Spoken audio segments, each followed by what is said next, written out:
All right, we're off. This is the CBR number 3. I believe it's the second race in the series, but it's the third race overall. Yeah, so this is a very, very tough race. It's hot, and the pace is pretty good, but the course is a very tough layout. And just as a little spoiler alert, throughout the day, every single race had people, falling off the back, and a bunch of people got pulled in pretty much every race. So how'd you feel about this race, Ellen? It was very challenging. I just want to point out that there are 2 mentor riders that are leading us this first lap. It's something that has never happened before in any of the races that I've done. The race at CBR that I did, the first race had a mentor out there, but they didn't announce it, and she was riding completely separate. But here they said, just to show everybody the 180-degree turn and kind of the lines, they were going to have the 2 riders go out and just do 1 lap, lead the first lap. So that was interesting. I think it's also interesting to note we're taking some very wide lines, following the 2 mentors, and the very next lap we're using about half the road. It seems that our memories were,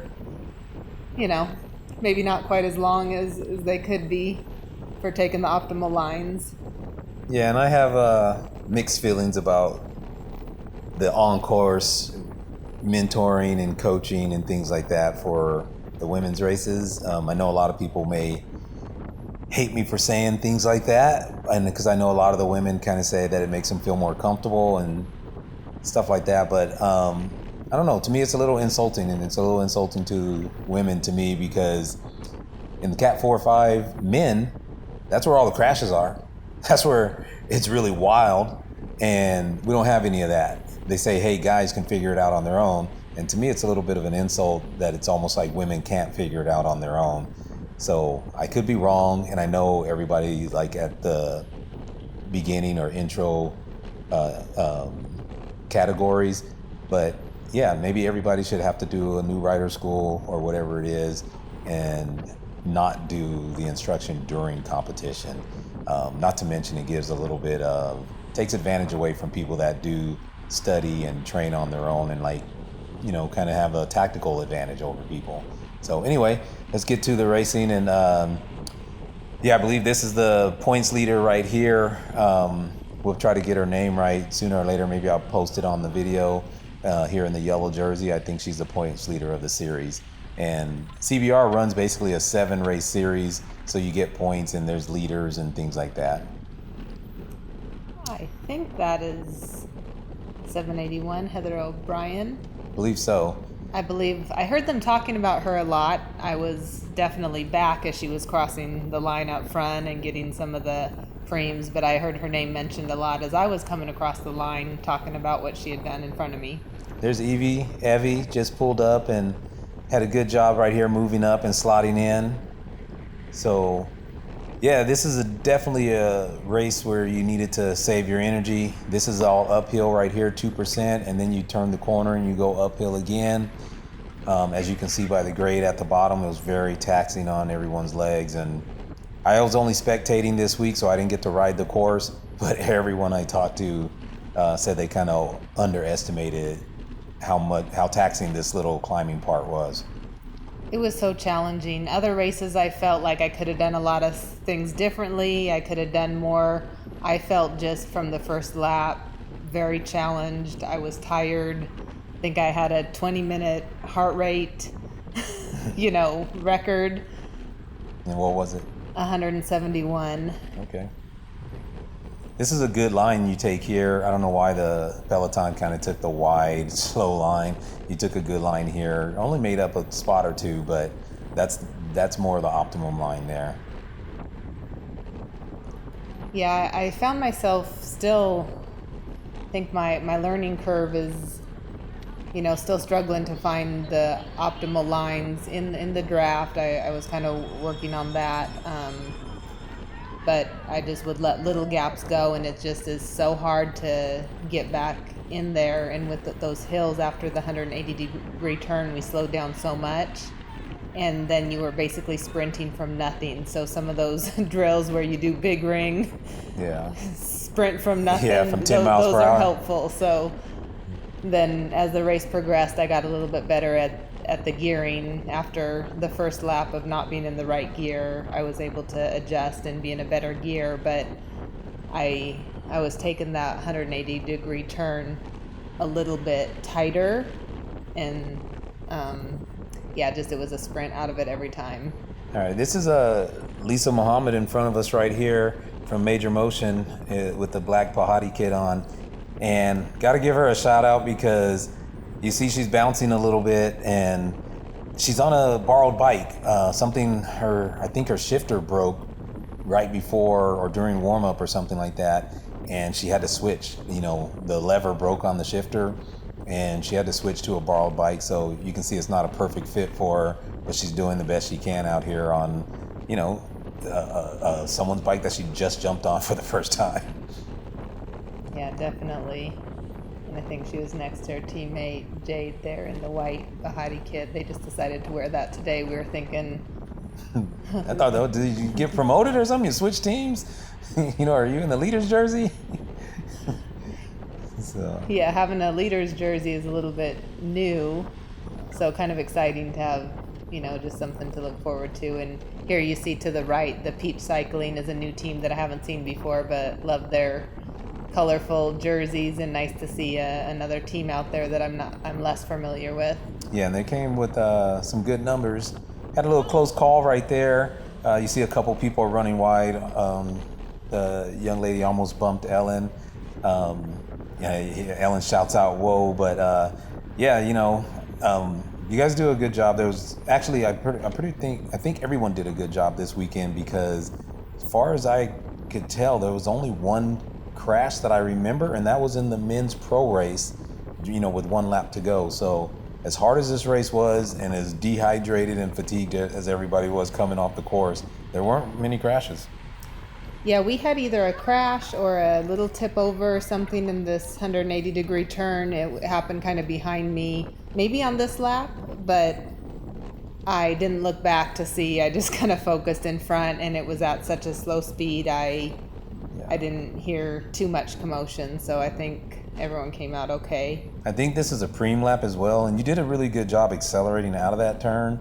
I mean, you had good acceleration. Your cadence was about 109. It had about 350 watts. So that should give you a good, acceleration out of the turn. However, the pace is a little hot because I think it's a preem lap and it's getting real stretched out.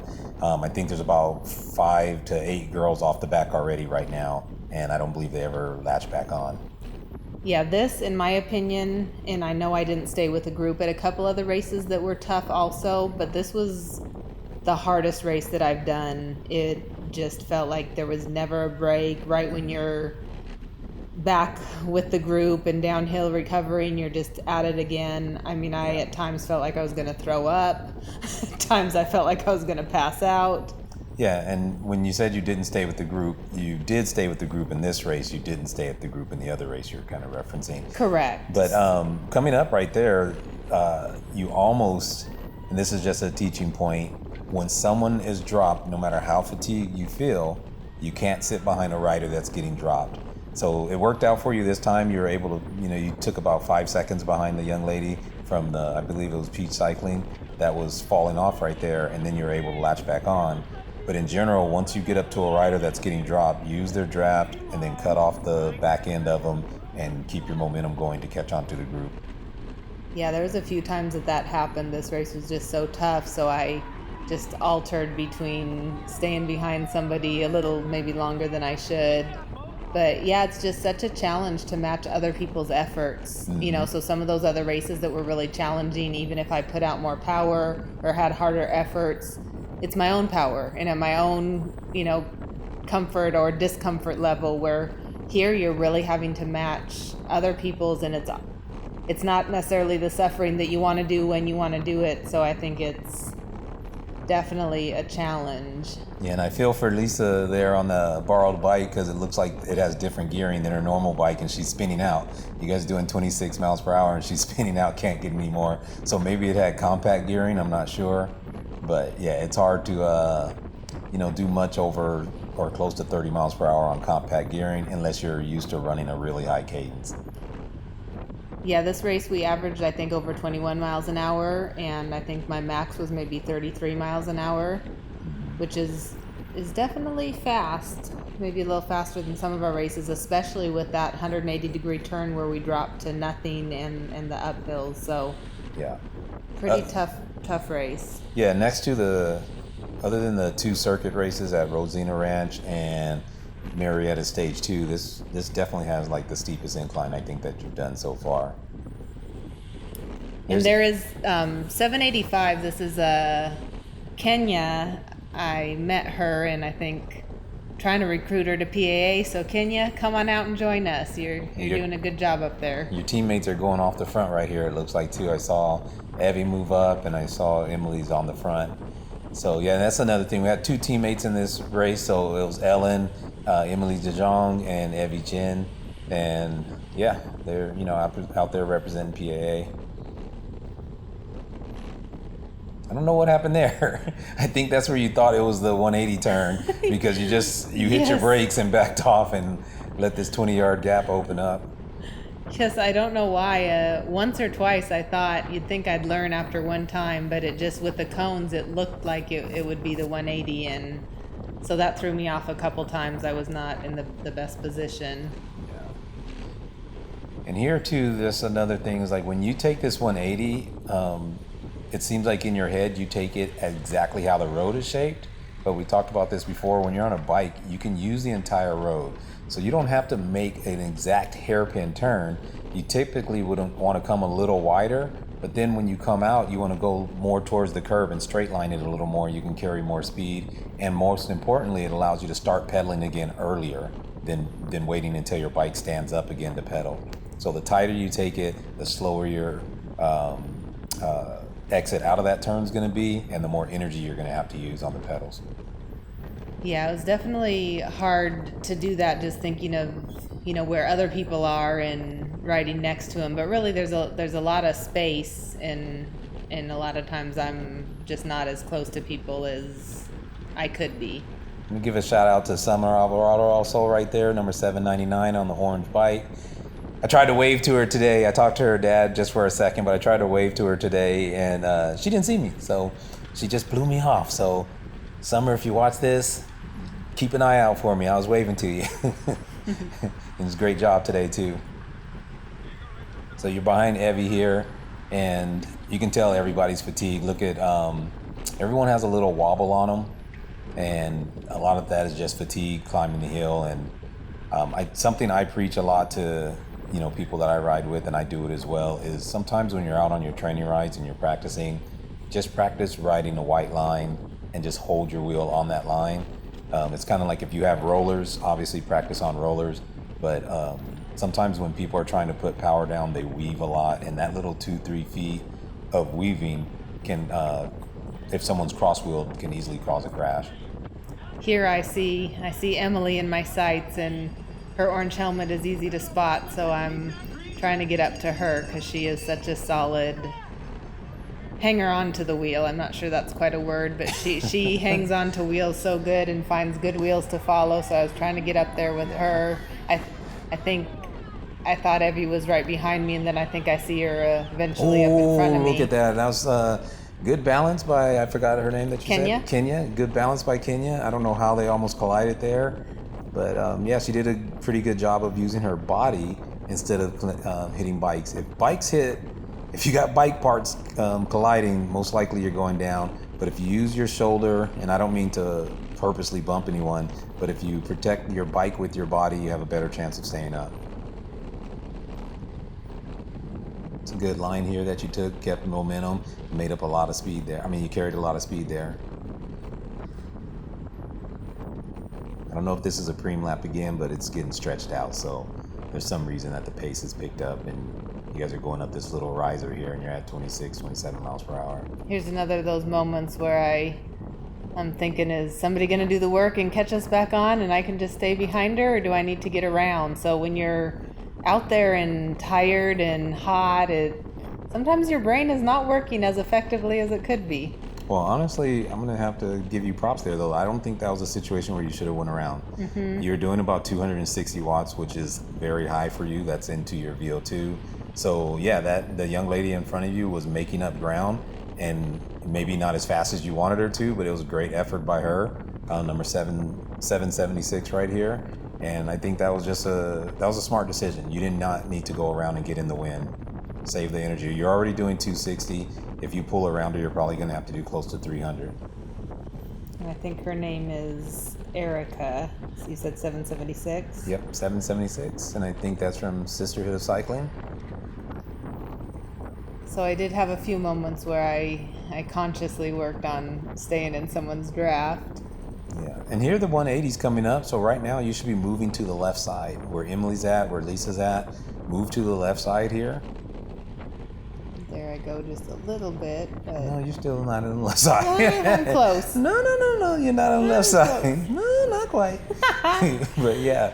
And then here, exit out to the curb there, to the left side. Exit out to the curb instead of turning so tight.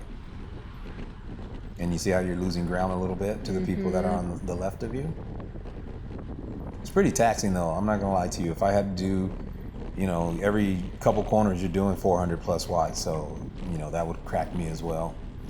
Yeah, I was in, I think, threshold and above, maybe, I can't remember what I said, like 30% of the... Yeah, your whole... the race No, it or wasn't something? threshold. Your whole race was VO2. I'm sorry. It was anaerobic and recovery. There was almost no in between. You're anaerobic and recovery the entire race. Yeah, I think it was 25% anaerobic, and then there was 40% recovery. Yes. 45% recovery. and then 10 of each of the... Yeah, just some small percentages. I mean, if you think about it, anytime you're doing 260 or something, that's well into your VO2 already. Yeah, it felt challenging. So here I tried to stay behind Emily for quite some time. Don't know how long I'm able to stick with her, but I like riding behind her. She's nice and stable, and she has such quick reactions. I'm a little slow to react and catch the wheel, and she has, I think, really good racing awareness and IQ. So Yes. go Emily. Emily is definitely a fierce competitor, and she's not even necessarily dedicated to cycling, and she's a fierce competitor, but when it's on, it's on. So when the lights come on, so does she, and that's the way you need to be. It's like, do what you need to do, but when it's time to compete, all that other stuff goes out of the window. And I'm not sure what lap, because I couldn't see when Evie attacked off the front, but she did a little attack, I think, going for one of the preems and killed herself, having a little heart issue, and I think her 20 miles on gravel the day before did a little number on her too. Yeah, I mean, this race is tough, and when she took off the front, it actually cracked a lot of people, stretched out the field, and that's just the part of being aware. Like, when that surge happens, you have to get on a wheel, and a lot of girls end up getting caught out on that preem attack. And here you can see we're in the middle of the road, unlike, we're not using the whole road the way that we could be. Yeah, you had a great line, though. And as you can see, you're up to 5th position now, or 6th position. And honestly, this is where I'd like to see you stay. It's a lot more stable here. Look at the energy in the women's legs, or the lack of energy. I know the pace has slowed down a lot because the preem is over, but it's a lot more stable here, and it shuffles a lot from about 10th place and back. In every race there is, men's races also, there's a lot of shuffling going on because there's a lot of people trying to move up. So when you get in the top 10 positions, it stabilizes a lot more than it does in the back. There's Sarah Vargas here too. I just noticed, and I got to give Sarah a shout out. I noticed her gearing. She has such a small chain ring in the front, and I don't know, I believe she has a 1x, but yeah, she does a great job. She's on junior gears because obviously she's a junior, but yeah, she does a great job. She has a 1x, and her cadence is awesome. So she does a great job of using efficient power and efficient pedal strokes.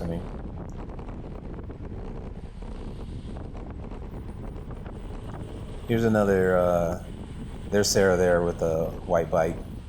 Oh, I'm sorry. Also, congratulations to Sarah, because I believe she's the junior road national champ in her age group. I believe Sarah's 12, and I want to say she got a podium in nationals in mountain biking as well. So great job, Sarah. Woohoo!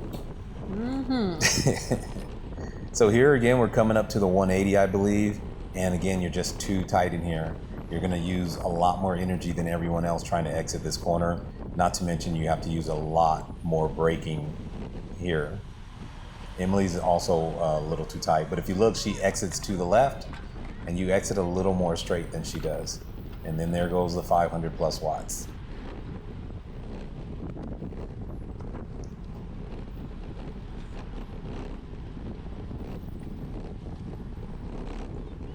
And here we go again. Yeah. Trying to go as fast as we can. Yeah. Lots of power. It's painful. You can see this whole way I'm above my threshold of 240, 250. And as we turn this corner, it'll be going again. Yeah, but you guys are actually going pretty fast. I mean, it said 0%, but it wasn't. It's a false flat there.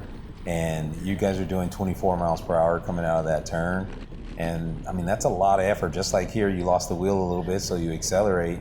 But you guys are going almost 3%. It went down to 1 now, but you're doing over 20 miles per hour on 3%. And this is about 6-7 laps in. So everyone's pretty tired. Yeah, this was the first time when I got done with this race. I needed to sit down, cool off, put a, Yeah, you were walking like as if your bike was broken or something. You're just dragging the bike back. But yeah, and honestly, it's only, I believe it was 1.9 miles and 9 turns. So yeah, it's not your average crit.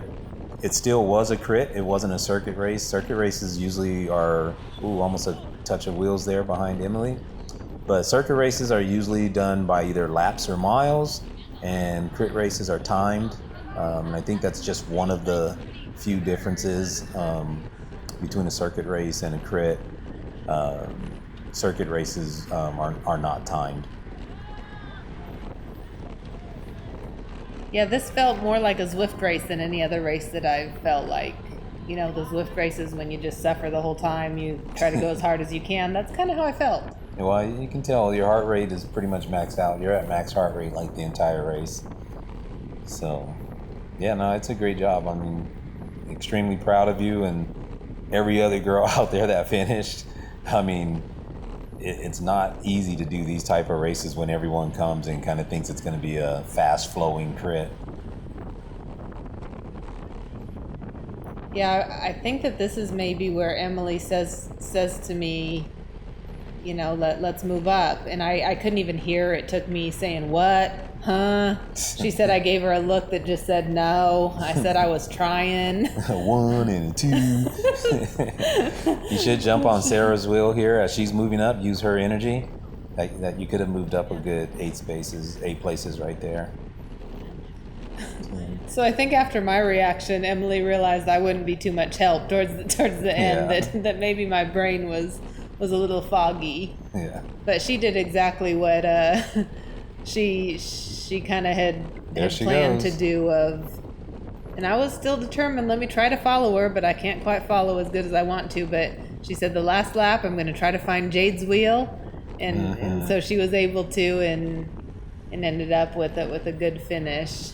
Yeah, I think, I guess spoiler alert, but Emily went off the front also halfway through the last lap, recovered, and then ended up having a good sprint finish. So yeah, she saw Sarah attack and jumped right on her wheel, and I could see that up well in front of me. I think we have 2 more laps, maybe. Yeah, you're a little tight here too for this right-hand turn, which obviously you had to slow down and give some room. But yeah, you just I don't know. You fell in love with the inside of the course on these right-handers this weekend, and I think it would serve you a little better to be a little wider, set the turn up a little better. It's really nice though to see so many women out. I think you guys started with 25 registered, but I believe the field became larger than 25. And it's good to see at least eight or so new riders, or riders that we haven't seen before in this race.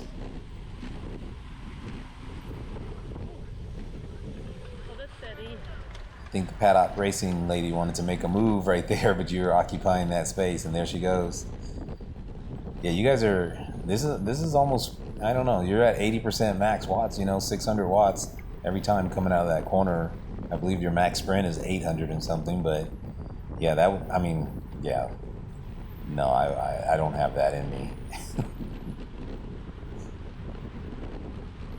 So you're in good position here with a couple laps to go.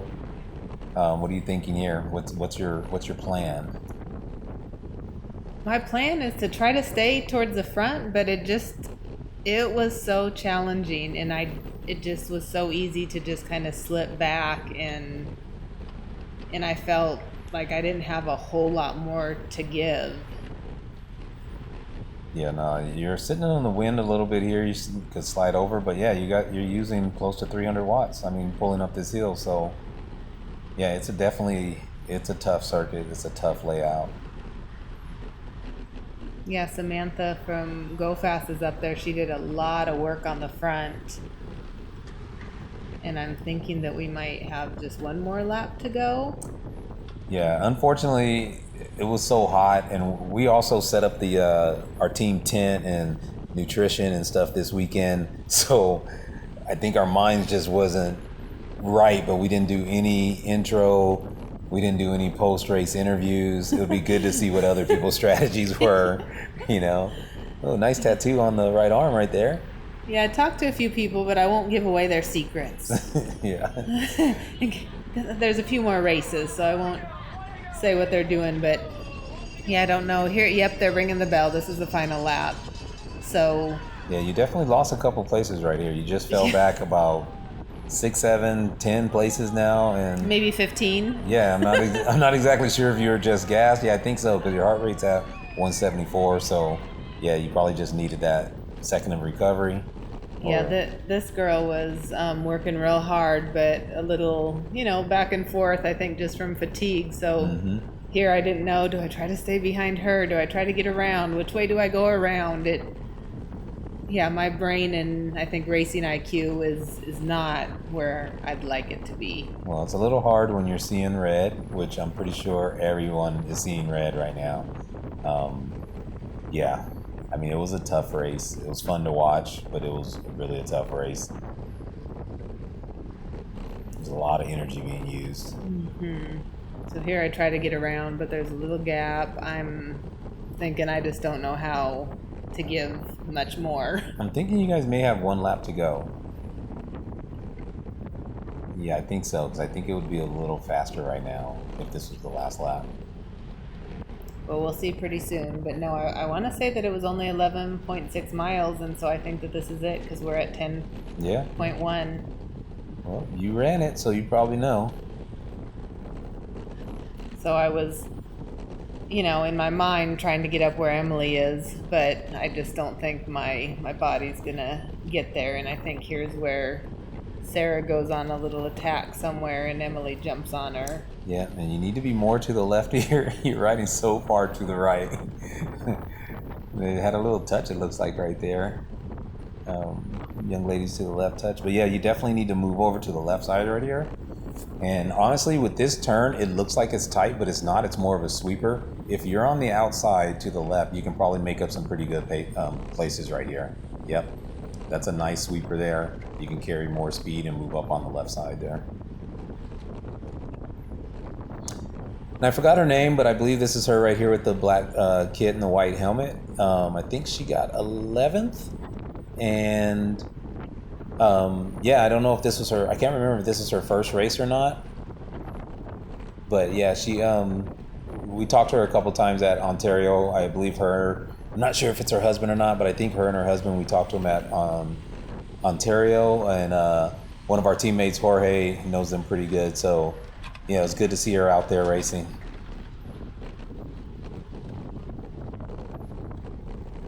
So yeah, maybe this is the final lap. Looks like it's heating up pretty good. Yeah, definitely you guys are putting down some power here.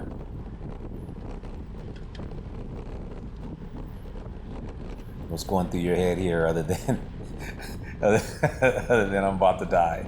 It just was like, I am just trying to go as hard. When do you go a little harder? I don't know. Yeah, no, your heart is just maxed out here. suffering. Yeah, your heart rate is pretty maxed out. I don't think you hit 180 in like years. Yeah. And here, I see Samantha, who did a ton of work off the front, so I'm gonna go by her, and she calls out, Ellen, you know. I don't know if she was Save me, Ellen, save me. had never seen me in the race. I was so far back, so she was maybe didn't even know I was racing, and here I am. So I'm just thinking, let me just try to catch as many people as I can, because I'm pretty much maxed out. I was so exhausted, so I'm gonna just turn the corner and try to give it what I can, and I think I pass. You're doing a great job. Yeah, you're doing a great job of just keeping the momentum. I mean, because there's no room to recover. Your heart, you're past your max heart rate basically. I mean, new max. You have a new max heart rate now. Yeah, my sprint here is at 300 and 400 watts. I was doing 500 out of that corner most of the day, and this was all I had to give coming down. And then about here, I felt like I was going to throw up. So anyway, that's all she wrote. No, it's a great effort, and I think just another, good experience on a very difficult circuit.